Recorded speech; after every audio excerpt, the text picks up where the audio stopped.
ayun, mapagpalang araw mga kalingap, at may pupuntahan tayo, mayroon tayong iba vlog. Nag-recommend nito, ayan, si Tatay Gardo. Tatay Gardo, sabi ni Tatay Gardo, meron sana ako sa yung ilalapit, nakakaawa daw yung kalagayan niya. Kilala mo tay? Kilala niya, ayan. Ano yan, di nakakalakad? Nakakalakad siya. Asawa niya nagpunta ni nagtatrabaho sa kuan, tindahan sa daig. Asawa daw nagtrabaho sa daig. Walang ako sa isa ko yan doon sa kapatid pinatihin ng pagkakain. Humingi ilan ng pagkain sa kapatid. Kaya dalawin natin, tingnan natin ang kalagayan kung deserve po na tulungan. Kahit pa paano maabutan natin ng nangingilan ng pagkain, bigas, tapos pang ulam. Ha? Sige tayo, puntahan natin. So ayan ang way. Malapit lang ito sa amin. Irrigation.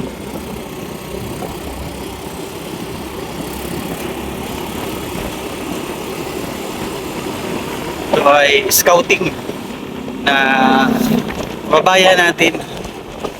Sana deserve, di ba? Kanyang kalagayan. Hindi naman nilalapit ni tatay kung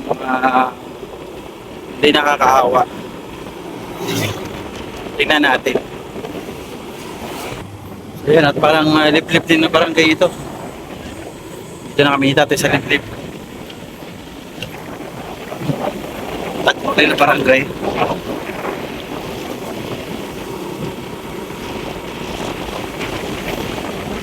Tatay, diretso lang. Nagsalita si tatay. Mahaba pala ito.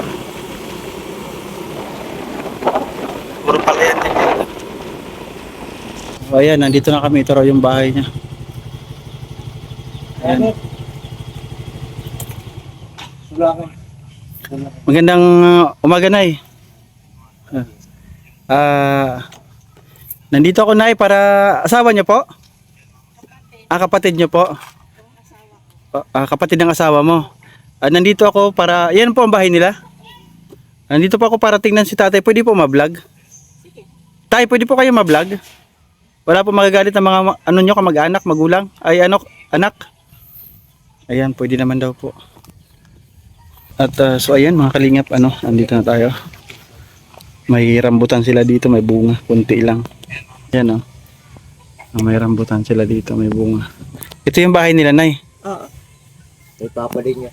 Oo. Doon pa yan sa magulang nilang namatay. Oo. Hindi naman na naipaayos. Wala na, oo, sira na din.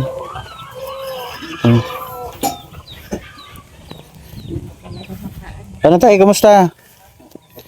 Ano pangalan po ninyo? Roberto? Mag-isa lang kayo sa bahay?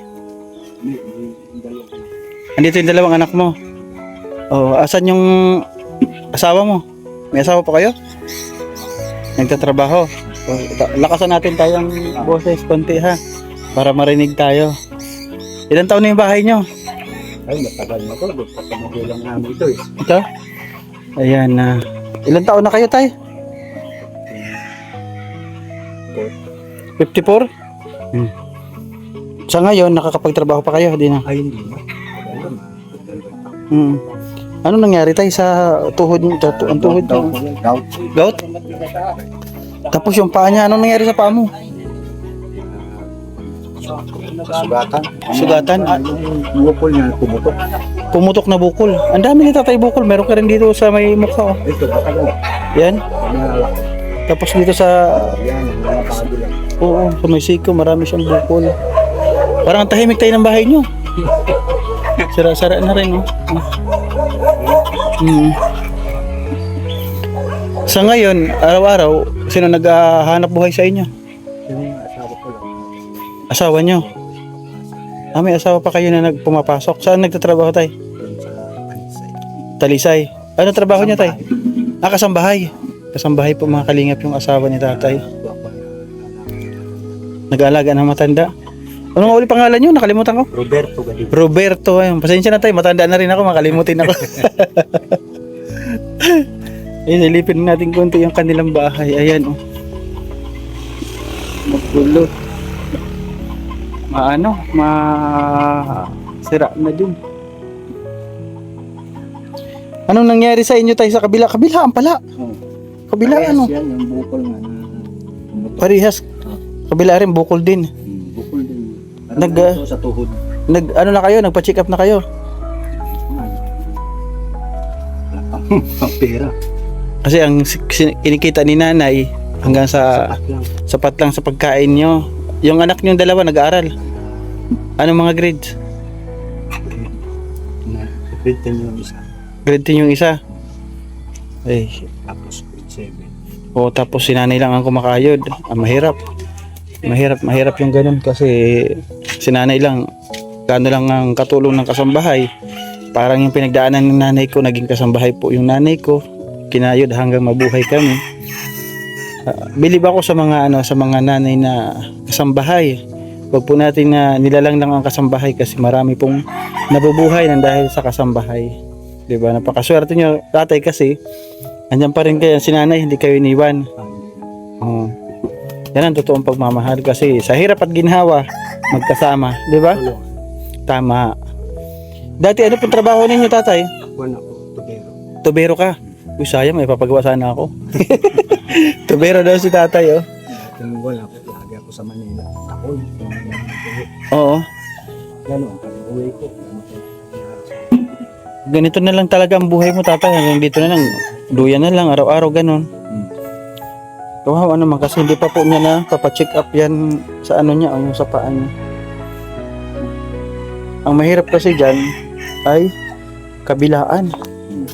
Kaya yung dalawa, oh. Nakakatayo ka pa, tay. Nakakatayo pa, may alalay na. Alalay na. Dapat may tungkod kayo. Hindi lang makahawak dahil mga kamay ko. Ganito. O, anong nangyari din sa kamay mo? Ganyan na yan, sitwasyon. Ulat na. Unat na. Di mo may ano? Dito tapos yung sa kabila. Oo, ganyan. Ganyan na rin. Talagang totally PWD si tatay, ano? Hirap mang ganyang kalagayan, tay. Pray lang, huwag mawala ng pag-asa kasi di tayo pababayaan ni Lord. Nandiyan ang Panginoon. Ako sa lahat tatay ng aking pinagdaanan, inisip ko lagi na may Panginoon na nandiyan nakasuporta sa atin, nakaalalay. Kaya huwag kayo mawala ng pag-asa, ha. Huwag kayo panghinaan ng loob kasi may mga anak kayo. Yung mga anak nyo, paano na lang? Kasi kung panghinaan kayo ng loob, dapat lagi matataglakasan nyo yung loob nyo, ano. At si nanay naman, ano, bilib ako kay nanay sa asawa mo. Kasi, nauwi pa siya dito, tatay? Araw-araw?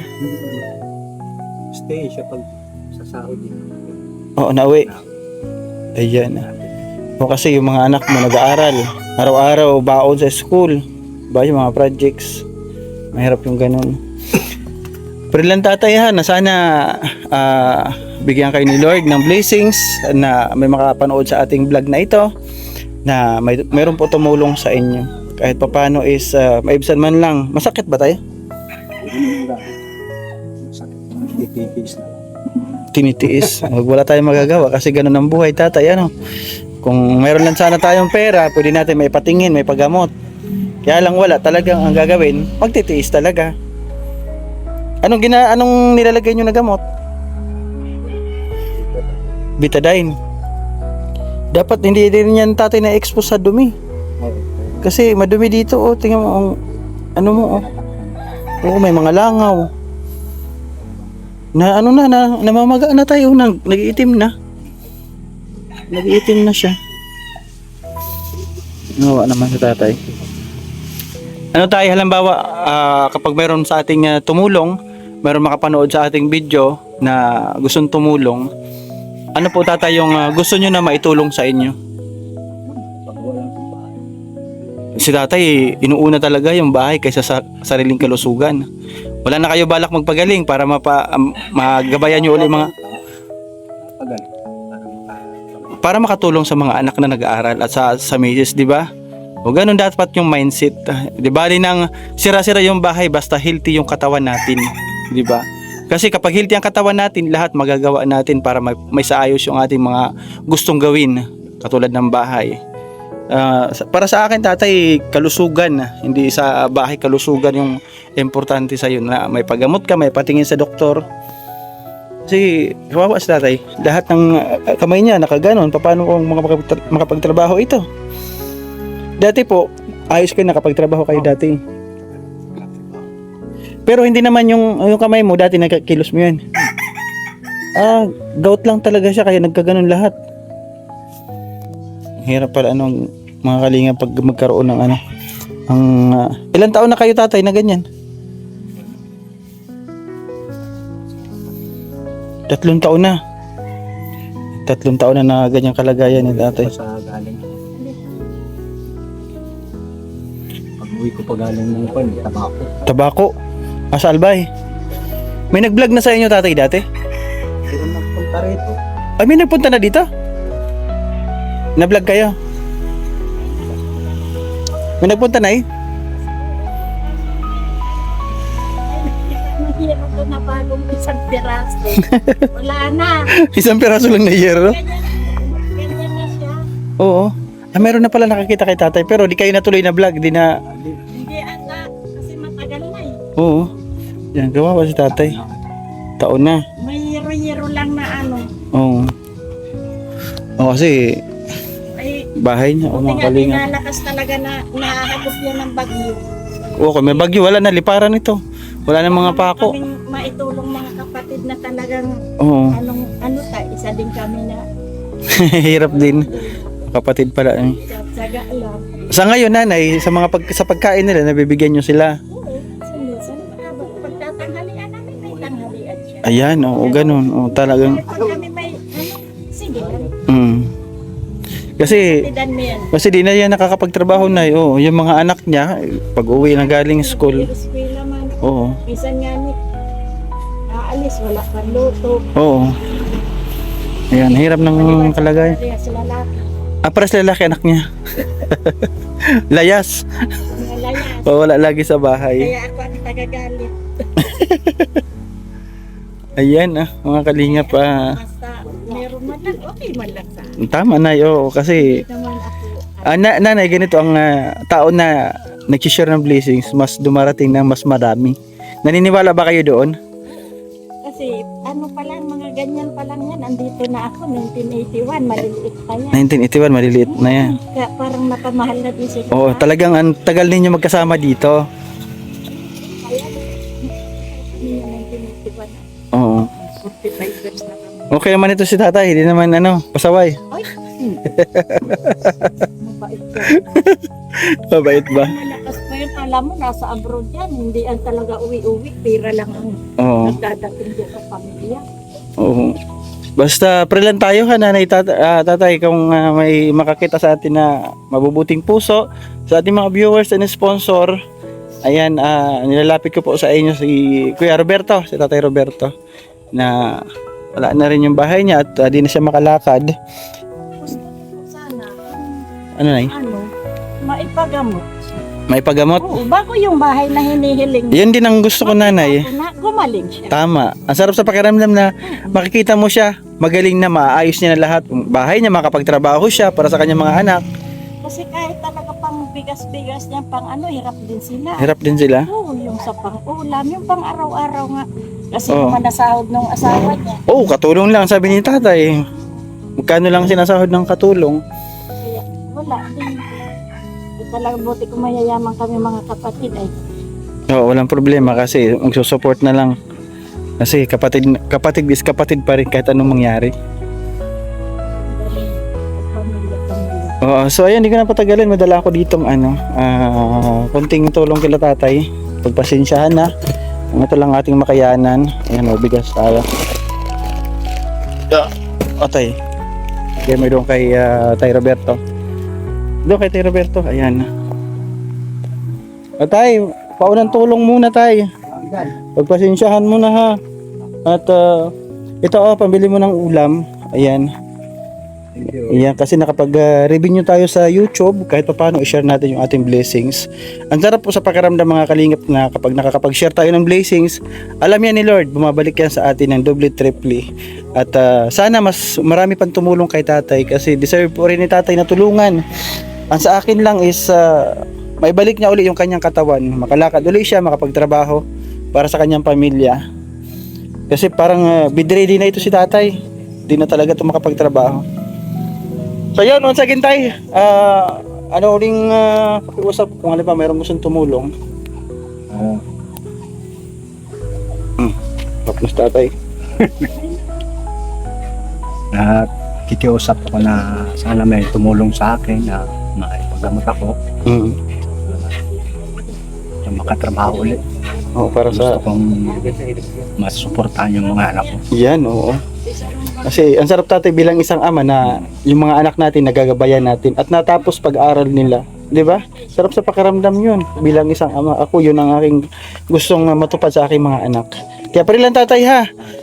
Ganito tatay, kapag mayroon na tumulong sa inyo, mayroon gusto magbigay ng tulong sa inyo, babalik po ako ha. Para ibigay po sa inyo yung tulong na nararapat para sa inyo ha. Ganun lang ang aming sa pagbablog. Bablog muna namin ng ganito. Ito sarili ko ito kasi nag-revenue tayo.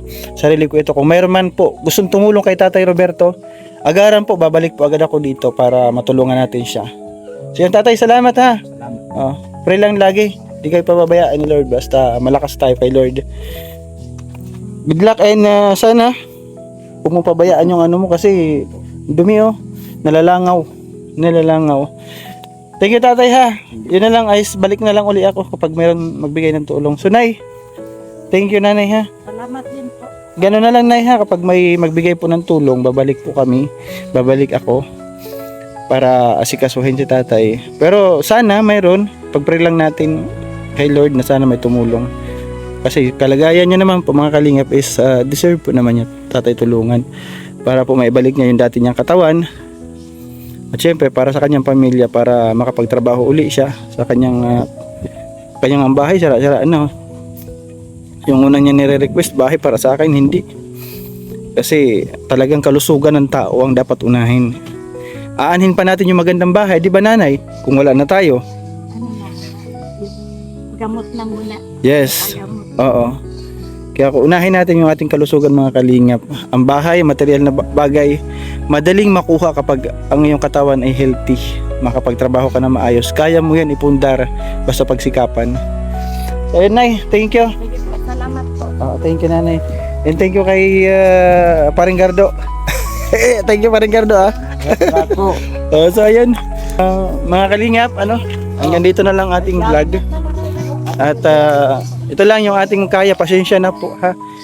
Yung bigas at kunting pang ulam kasi yan lang po ang ating kakayanan mga kalingap. Although nakapag-revenue tayo, share your blessings. Sarap sa pakiramdam na kahit paano nakapag-share tayo ng blessings sa ating mga kababayan. So ayan, salamat po sa lahat ng sponsor. Tita B, thank you. Yan kay Tita C, maraming salamat po.